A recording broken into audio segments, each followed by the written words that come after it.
The Nintendo Switch OLED model is coming soon, and even though it boasts a sleek design, has vibrant colors, and impresses with its graphics, ultimately, it's still not a very exciting upgrade.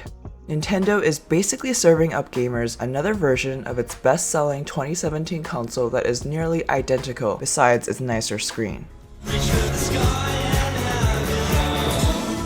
The Switch OLED costs $50 more than the standard Switch, and $150 more than the Switch Lite. For that price, Nintendo has upgraded the Switch's screen to a 7-inch OLED touchscreen, rather than the 6.2-inch LCD screen of the standard model, doubled the storage space, and added a port to the console dock so people can hardwire into their internet router for a stronger connection. The Washington Post was able to get over an hour with the Switch OLED and the game Metroid Dread, both slated for an October 8th launch.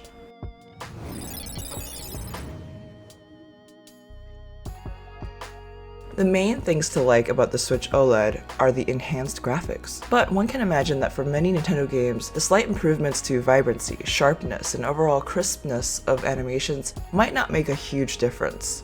The new console provides a small boost that fans of the Switch's online multiplayer titles might really appreciate, because hardwiring into the internet coupled with a longer, sleeker screen could ultimately mean improved performance in games like Super Smash Bros. Ultimate, Splatoon 2, or Mario Golf Super Rush. It's fitting then that Nintendo chose to showcase the upcoming action-adventure game Metroid Dread, which follows Samus as she explores passageways, runs from robots, and loads different blasters into her arm cannon. The early cutscenes in Metroid Dread are rendered in bright red and clean white colors, with details looking visibly clearer than graphics usually look on the regular Switch or the Switch Lite. It's still easy to notice that the Switch OLED model has 720p resolution on handheld mode, and while that's not a bad resolution on a small screen, it makes you wonder how much nicer the graphics could get if Nintendo bumped it up to 1080p in handheld mode.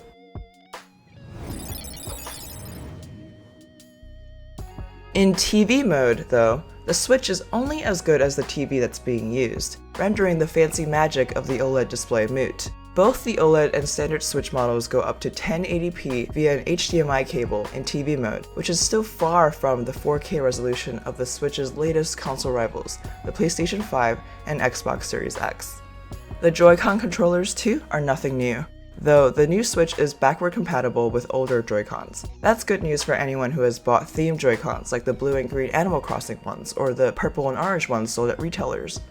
For all the improvements, the Switch OLED model is only slightly heavier than the original Switch, but because of its longer screen size, it also feels different to hold. I found it most comfortable to play while having both hands propped on a table, as holding the console in the air alone felt unwieldy after about an hour of dodging and weaving through obstacles.